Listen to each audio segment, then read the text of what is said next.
नमस्कार दोस्तों, आज हम पढ़ेंगे इन्फ्लेशन के बारे में। इन्फ्लेशन का वैसे तो मतलब अपन जनरली पढ़ते हैं कि rise in price of commodities, यानी कि जो कमोडिटीज होती है उनकी जनरल प्राइस अगर राइज हो जाती है तो हम उसे इन्फ्लेशन कहते हैं। पर जो इकोनॉमिक्स के टर्म्स में वो जो इन्फ्लेशन होता है उसकी थोड़ी डेफिनेशन अलग होती है। उसका होता है persistent rise in average price of commodities, यानी कि गुड्स और सर्विसेज का जो एवरेज प्राइस होता है वो अगर राइज होता है। एवरेज प्राइस मतलब एक बास्केट ली जाती है और बास्केट में जो रोजमर्रा के गुड्स एंड सर्विसेज होते हैं वो जो हम रोज यूज करते हैं वो एक बास्केट में रखे जाते हैं और उसका एवरेज प्राइस निकाला जाता है। अगर उस एवरेज प्राइसेस वो परसिस्टेंटली इंक्रीज होता है तो उसको इन्फ्लेशन बोलते हैं, और अगर वो डिक्रीज होता है तो उसको डिफ्लेशन बोलते हैं। इकोनॉमिक्स के टर्म्स में इन्फ्लेशन की डेफिनेशन अलग होती है। दूसरा, इन्फ्लेशन का परचेजिंग पावर इफेक्ट होता है। जो इन्फ्लेशन होती है उससे परचेजिंग पावर जो हमारी होती है वो डिक्रीज हो जाती है। कैसे हो जाती है, एक एग्जांपल से समझते हैं। मान लीजिए आप 100 रुपए में 2 लीटर दूध लेते थे, और यानी कि 1 लीटर का प्राइस था 50। मान लीजिए इन्फ्लेशन की वजह से जो दूध की प्राइस हो गई है वो 60 हो गई है। तो अब जो आपके पास रुपए अभी भी 100 रुपीज ही है, तो अब जो आप मिल्क ले पाओगे उसका 1.8 लीटर ही आएगा। यानी कि जो नोट है वो अभी भी 100 का 100 ही है, पर वो सिर्फ उसकी जो वैल्यू है वो डिक्रीज हो गई। यानी कि 100 रुपए में पहले 2 लीटर दूध आता था, अब 100 रुपए में 1.8 लीटर ही दूध आएगा। तो जो इन्फ्लेशन की वजह से जो परचेजिंग पावर होती है वो डिक्रीज हो जाती है, यानी कि मनी की जो वैल्यू होती है वो डिक्रीज हो जाती है। मनी की वैल्यू का मतलब है कि 100 रुपए में अब चीज कम आएगी।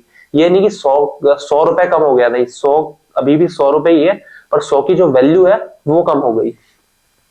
नेक्स्ट आता है कि mild rise in the prices of often seen as positive, यानी कि जो इन्फ्लेशन है वो अगर बहुत ज्यादा इंक्रीज होती है तो वो इकोनॉमी के लिए नुकसान है। बाकी अगर जो प्राइसेस है वो माइल्ड इंक्रीज होती है तो इन्फ्लेशन अच्छी मानी जाती है। क्यों? क्योंकि अगर माइल्ड इंक्रीज हो रही है तो ये माना जाता है कि जो कंज्यूमर की डिमांड है वो बढ़ रही है, तो इकोनॉमी के लिए अच्छा साइन है। यानी कि लोग की डिमांड बढ़ रही है, यानी कि लोगों के पास पैसा है, लोग ज्यादा डिमांड करेंगे, तो जो कंपनीज होगी या फर्म्स होगी वो ज्यादा प्रोड्यूस करेगी, प्रोड्यूसर ज्यादा प्रोड्यूस करेंगे, और प्रोड्यूसर्स को ज्यादा प्रोड्यूस करने के लिए और लोगों को हायर करना पड़ेगा। और लोगों को हायर करेंगे तो उन लोगों की इनकम बढ़ेगी, इनकम बढ़ेगी तो फिर उनकी डिमांड बढ़ेगी, उनकी परचेसिंग पावर बढ़ेगी।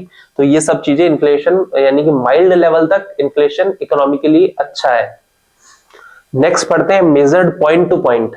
पॉइंट टू पॉइंट मतलब क्या है कि जब भी इन्फ्लेशन को हम मेजर करते हैं तो वो पॉइंट टू पॉइंट मेजर की जाती है। यानी कि इस महीने की जो प्राइसेस, इस महीने का जो प्रोडक्शन है उसको लास्ट महीने के प्रोडक्शन से ही, जो लास्ट ईयर का सेम मंथ है उससे ही आप मेजर करते हैं, उससे ही कंपेयर करते हैं।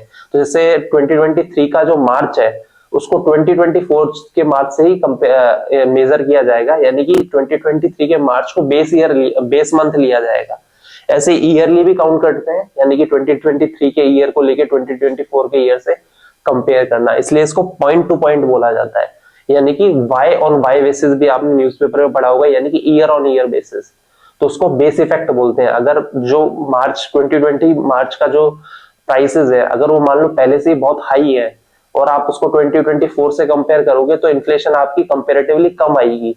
क्यों आएगी? क्योंकि 2023 मार्च में प्राइस पहले से ही हाई थी, तो उसको बेस इफेक्ट बोलते हैं।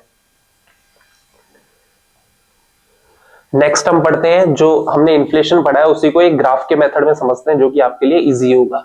तो मान लीजिए जो हमने बास्केट ली थी उसमें कमोडिटीज थे, गुड्स एंड सर्विसेज थे, उनका जो एवरेज प्राइस आया था, जनरल प्राइस आया था, वो मान लीजिए 10 आया है, और इन्फ्लेशन होने की वजह से वो प्राइस बढ़ के 12 हो गया या 14 हो गया, 15 हो गया।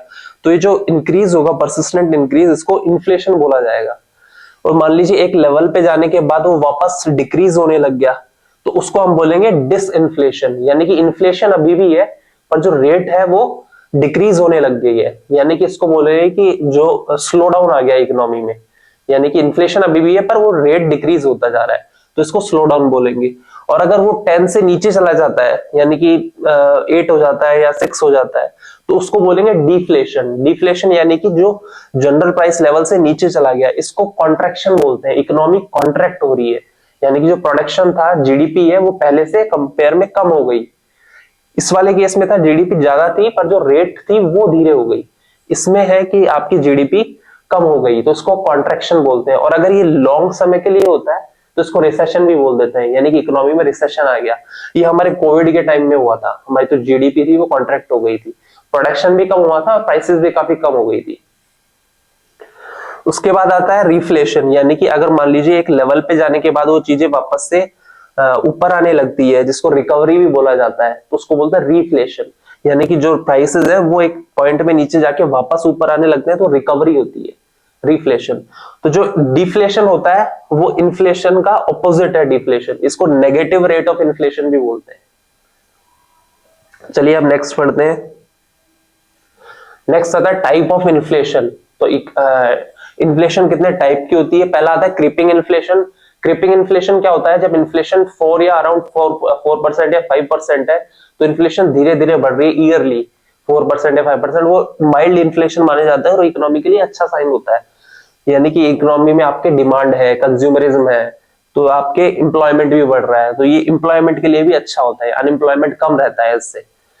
फिर आता है ट्रॉटिंग इन्फ्लेशन, यानी कि इन्फ्लेशन थोड़ा 5% 6% जो आपका टॉलरेट लेवल होता है उससे ऊपर चला गया, तो ये साइन है कि इकोनॉमीज को या गवर्नमेंट को या जो वहां का सेंट्रल बैंक है उनको कुछ एक्शंस लेने चाहिए उसको कंट्रोल करने के लिए, नहीं तो वो अनकंट्रोलेबल हो जाएगा। फिर थर्ड आता है गैलोपिंग इन्फ्लेशन। गैलोपिंग मतलब होता है कि जैसे घोड़ा छलांग मारता है, वैसे ही इन्फ्लेशन भी आपकी छलांग मार रही है, यानी कभी ऊपर जा रही है नीचे जा रही है, तो ये थोड़ा रिस्की होता है इकोनॉमी के लिए, तो इसको कंट्रोल करना होता है। फिर आता है हाइपर इन्फ्लेशन।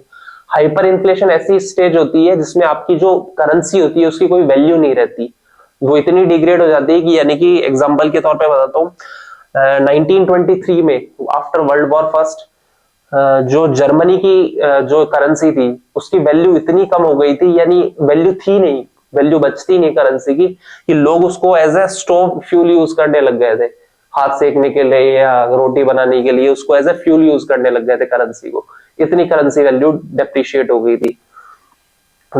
दूसरा एग्जांपल लेते हैं, जिम्बाब्वे 2000 में बहुत ज्यादा हालत खराब थी, यानी कि करेंसी की वैल्यू बिल्कुल डिग्रेड हो गई थी। उसके बाद फिर एग्जांपल है, रिसेंट एग्जांपल है वो वेनेजुएला का है 2010, उसमें जो ये हाल था कि यानी कि आपको एक ब्रेड का पैकेट लेना है तो उसके लिए एक ट्रक भर के करेंसी का जाता था। तो ये हाइपर इन्फ्लेशन में होता है कि आपको इसका जो सॉल्यूशन होता है वो यही होता है, या तो आपको बार्टर सिस्टम लेके आना पड़ता है या आपको किसी और करेंसी को अपनी करेंसी के साथ पैक करना पड़ता है। नेक्स्ट देखते हैं हम बेस्ड ऑन सप्लाई मिसमैच। जो इन्फ्लेशन के टाइप होते हैं वो सप्लाई मिसमैच की वजह से भी होते हैं, यानी कि आपका जो प्राइस सेट होता है वो आपका डिमांड और सप्लाई में जब इक्विलिब्रियम होता है तब आपकी प्राइस सेट होती है किसी प्रोडक्ट की। तो अगर या तो डिमांड में कुछ मिसमैच हो या सप्लाई की वजह से मिसमैच हो तो आपके इन्फ्लेशन आ जाती है। तो उसके दो वैरायटी होती है, एक डिमांड पुल इन्फ्लेशन और नेक्स्ट होता है कॉस्ट पुश इन्फ्लेशन। तो डिमांड पुल होता है वो हम आगे देखते हैं। डिमांड पुल इन्फ्लेशन किस किस वजह से होती है? तो increase in money supply. Economy में जब मनी सप्लाई इंक्रीज हो जाती है, यानी कि लोगों के पास हाथ में पैसा ज्यादा है, तो चीजों को डिमांड ज्यादा करेंगे, ज्यादा डिमांड करेंगे तो जो प्रोडक्ट की प्राइसेस होंगी या कमोडिटी या सर्विसेज है उनकी प्राइस बढ़ जाएगी। तो ये इंक्रीज इन मनी सप्लाई हो गया, डिमांड पुल इन्फ्लेशन का एक कॉज है। दूसरा देखते हैं इंक्रीज इन गवर्नमेंट स्पेंडिंग। अगर गवर्नमेंट स्पेंड बहुत ज्यादा कर रही है, यानी कि फिस्कल स्टिमुलस दे रही है या अनएम्प्लॉयमेंट अलाउंस दे रही है या कोई सब्सिडी दे रही है, तो लोगों की परचेसिंग पावर बढ़ेगी, लोगों के हाथ में ज्यादा पैसा आएगा। या इंफ्रास्ट्रक्चर के लिए मनरेगा वगैरह कुछ ऐसी स्कीम लेके आ रही है, लोगों के पास इनकम ज्यादा बढ़ेगी, उनकी डिमांड बढ़ेगी तो जो अगर प्रोडक्शन बढ़ता है तो प्राइस नहीं बढ़ेगा, पर डिमांड एकदम से बढ़ रही है और सप्लायर प्रोडक्शन नहीं बढ़ा पा रहा तो फिर आपकी प्राइस बढ़ जाती है। तो डिमांड पुल इन्फ्लेशन का एक कारण है। दूसरा देखते हैं depreciation of local exchange rate, यानी कि मान लीजिए, जो ये थोड़ा टेक्निकल है, मान लीजिए एक डॉलर का जो अभी रेट है वो 80 रुपए है, एक डॉलर में 80 रुपए आता है। तो अगर मान लीजिए एक डॉलर का 85 हो जाता है, यानी कि अपने करेंसी डेप्रिशिएट हो गई।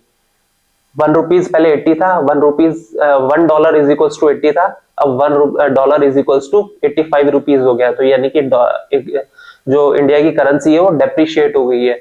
तो अब जो इंपोर्ट होंगे वो इंडिया के लिए एक्सपेंसिव हो जाएंगे, यानी कि पहले आप कोई 1 रुपए का जो प्रोडक्ट मंगा रहे थे उनके लिए आपको $1 का कोई भी प्रोडक्ट आप इंपोर्ट कर रहे थे उनके लिए आपको 80 रुपीज देने पड़ रहे थे। अब उसी $1 के प्रोडक्ट को लिए आपको 85 रुपीज देने पड़ेंगे। तो यानी कि आपके लिए इंपोर्ट महंगा हो गया। तो उस इंपोर्ट को सब्स्टिट्यूट करेंगे आप घर में ही खरीद के, आपकी लोकल करेंसी से खरीद के, यानी कि आप अपनी इकोनॉमी में खरीदेंगे तो आपकी एग्रीगेट डिमांड बढ़ जाएगी। नेक्स्ट एग्जांपल है कि मान लीजिए जो एक्सपोर्ट है वो भी बढ़ जाएंगे। वो क्यों बढ़ जाएंगे? क्योंकि जो फॉरेन कंट्रीज में जो बायर है वो आपका जो प्रोडक्ट खरीदते थे वो $1 में पहले $1 देके आपके कंट्री की 80 रुपए की चीज खरीद सकते थे। अब वो $1 देके 85 रुपीज की चीज खरीद सकते हैं। तो इसमें क्या होगा? एक्सपोर्ट बढ़ जाएगा, तो एग्रीगेट डिमांड बढ़ जाएगी, उसकी वजह से प्राइसेस भी बढ़ जाएंगे। देन नेक्स्ट देखते हैं रैपिड ओवरसीज ग्रोथ, यानी कि फॉरेन कंट्रीज में ग्रोथ बहुत ज्यादा हो रही है तो उनकी डिमांड बढ़ेगी। डिमांड बढ़ेगी तो वो इंपोर्ट करेंगे इंडिया से, तो इंडिया के अंदर एग्रीगेट डिमांड बढ़ जाएगी तो प्राइसेस भी बढ़ जाएंगे।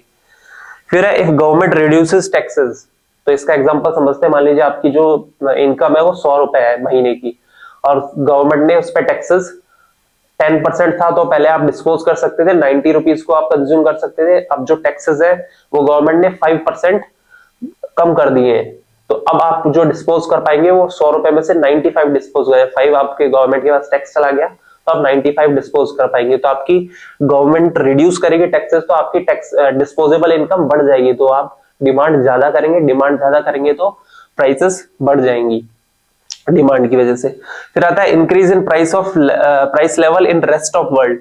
अगर मान लीजिए कि रेस्ट ऑफ वर्ल्ड में जो भी प्रोडक्ट्स हैं वो महंगे हो गए हैं तो आपकी इंडिया में जो प्रोडक्ट है उसकी डिमांड फॉरेन कंट्रीज में बढ़ जाएगी और इवन इंडिया में भी बढ़ जाएगी, तो इसलिए डिमांड पुल इन्फ्लेशन होगा। नेक्स्ट देखते हैं हम cost push inflation. Cost push यानी कि कॉस्ट बढ़ने की वजह से, कॉस्ट क्या, जो प्रोड्यूसर है वो कुछ इनपुट लेता है तो इनपुट की कॉस्ट बढ़ जाए तो उसकी वजह से जो इन्फ्लेशन बढ़ेगी उसको कॉस्ट पुश इन्फ्लेशन बोलेंगे। एग्जांपल के लिए जैसे इंक्रीज इन वेजेस, मान लीजिए आपके जो फर्म है उसमें जो आपके वर्कर है वो स्ट्राइक कर देते हैं कि हमें वेजेस हाइक करवानी है, तो जो इन वेजेस इंक्रीज होंगे तो जो प्रोड्यूसर होगा वो अपना प्रॉफिट मार्जिन तो कम करेगा नहीं, वो कॉस्ट को कहां पे डाल देगा? कंज्यूमर के ऊपर, यानी कि प्राइस बढ़ा देगा। तो प्राइस बढ़ाने की वजह से जो इन्फ्लेशन होगी उसको कॉस्ट पुश इन्फ्लेशन बोलेंगे। नेक्स्ट आता है इंक्रीज इन प्रॉफिट मार्जिन, यानी कि प्रोड्यूसर को अगर अपना प्रॉफिट मार्जिन बढ़ाना है तो प्राइस बढ़ा देगा और प्राइस बढ़ाने की वजह से इन्फ्लेशन हो जाएगी, तो होगा कॉस्ट पुश इन्फ्लेशन। फिर आता है increase in price of raw materials. Increase in price of raw material का एक बेस्ट एग्जांपल देता हूं। मान लीजिए जो क्रूड ऑयल है यानी पेट्रोल, उससे जो एक्सट्रैक्ट होता है वो सब चीज के लिए एज ए इनपुट होता है, क्योंकि जो ट्रांसपोर्ट के लिए मेजर वही यूज किया जाता है, पेट्रोल या डीजल। तो अगर उसकी प्राइसेस बढ़ जाएंगे तो हर प्रोडक्ट की प्राइस बढ़ेगी। तो अगर मान लीजिए जैसे रशिया यूक्रेन वॉर हुआ था उसमें क्रूड ऑयल के प्राइसेस बहुत ज्यादा हाइक हो गए थे, तो उसकी वजह से जो इन्फ्लेशन होगी उसको रॉ मटेरियल की वजह से कॉस्ट पुश इन्फ्लेशन बोलेंगे। Next some more concept related to inflation, जैसे हेडलाइन इन्फ्लेशन। हेडलाइन इन्फ्लेशन क्या होता है? जैसे मैंने आपको बताया कि एक बास्केट होती है, उस बास्केट में रोजमर्रा की कमोडिटीज होती है या गुड्स एंड सर्विसेज होते हैं, तो उन अगर सब गुड्स एंड सर्विसेज की इन्फ्लेशन हम निकालते हैं और कैलकुलेट करते हैं तो उसको हेडलाइन इन्फ्लेशन बोलते हैं। हेडलाइन यानी कि सब गुड्स और सब सर्विसेज को मिला के जो उस बास्केट में, और अगर उसी हेडलाइन इन्फ्लेशन में कमोडिटीज की जो बास्केट है उनमें से अपन फूड और फ्यूल को माइनस कर दे तो फिर जो इन्फ्लेशन आएगी उसको कोर इन्फ्लेशन बोलेंगे। ऐसा क्यों है? हम फूड और फ्यूल की प्राइस को क्यों माइनस करते हैं? क्योंकि फूड और फ्यूल की प्राइस बहुत ज्यादा वॉलेटाइल होती है। वॉलेटाइल यानी कि फूड की प्राइस, मान लीजिए कोई बैड मॉनसून सीजन आया, बैड मॉनसून सीजन की वजह से अगर प्राइसेस बढ़ गई फूड्स की तो उसकी वजह से जो इन्फ्लेशन आएगी। और जो फ्यूल क्या है, फ्यूल मान ले कोई भी गल्फ वॉर हो गया, रशिया यूक्रेन वॉर हो गया, या ओपेक कंट्रीज ने डिसाइड किया है कि हम प्राइसेस बढ़ाएंगे तो उसकी वजह से जो प्राइस बढ़ गई। तो अगर हम फूड और फ्यूल को निकाल दें उसके बाद जो इन्फ्लेशन आती है उसको कोर इन्फ्लेशन बोलते हैं। फिर आता है बॉटल नेक इन्फ्लेशन। बॉटल नेक जो आता है वो सप्लाई चेन डिस्ट्रप्शन की वजह से आता है।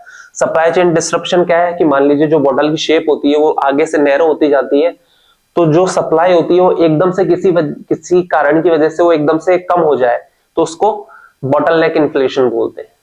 फिर आता है स्टैगफ्लेशन। स्टैगफ्लेशन एक ऐसी सिचुएशन है जिसमें कंट्री में इन्फ्लेशन के साथ साथ अनएम्प्लॉयमेंट भी हाई है। जनरली देखा जाता है कि जब इन्फ्लेशन हल्की सी बढ़ती है तो उसके साथ अनएम्प्लॉयमेंट कम होता है। फिलिप्स कर्व आप लोगों ने पढ़ा होगा। अगर उसका उल्टा हो, इन्फ्लेशन भी बढ़ रही है और अनएम्प्लॉयमेंट भी बढ़ रहा है, तो इस सिचुएशन को बोलते हैं हम स्टैगफ्लेशन। चलो अब कुछ क्वेश्चंस देख लेते हैं हम लोग। तो पहला क्वेश्चन है, rapid increase in the rate of inflation is sometimes attributed to the base effect. तो व्हाट इज बेस इफेक्ट? तो बेस इफेक्ट क्या है, जनरली ये पूछा जा रहा है इस क्वेश्चन में। तो it is impact of drastic deficiency in supply due to failure of crops. नहीं, ऐसा हमने कुछ नहीं पढ़ा। It is the impact of surge in demand due to rapid economic growth. नहीं, ऐसा भी कुछ नहीं पढ़ा। It is the impact of price level of previous year on the calculation of inflation rate. ये हमने भी पढ़ा था। प्रीवियस ईयर का अगर कैलकुलेशन की वजह से अगर आपकी जो इन्फ्लेशन हाई आती है तो उसको बेस इफेक्ट बोलते हैं। तो इसका सही आंसर ये होगा, बाकी जो स्टेटमेंट्स है वो रॉन्ग है। सेकंड क्वेश्चन करते हैं, rise in general level of price may be caused by. पहली स्टेटमेंट है an increase in the money supply. अगर मनी सप्लाई इकोनॉमी में इंक्रीज होगी तो आपके पास पैसा ज्यादा होगा, पैसा ज्यादा होगा तो आपकी डिमांड ज्यादा बढ़ेगी, तो प्राइस बढ़ जाएंगी। तो फर्स्ट स्टेटमेंट सही है। सेकंड स्टेटमेंट है, decrease in aggregate level of output. अगर आपका एग्रीगेट लेवल ऑफ आउटपुट कम हो जाता है यानी कि आपकी सप्लाई कम हो गई और आपके पास पैसा अभी भी उतना है, तो यानी कि प्राइसेस बढ़ेंगी। तो सेकंड स्टेटमेंट भी सही है। थर्ड स्टेटमेंट है, increase in the effective demand. अगर लोगों की डिमांड बढ़ जाती है तो भी प्राइस बढ़ेगी, यानी कि फर्स्ट स्टेटमेंट भी सही है, सेकंड भी सही है और थर्ड भी सही है। तो हमारा ऑप्शन होगा D. 1, 2 and 3 all are correct. And thank you for watching.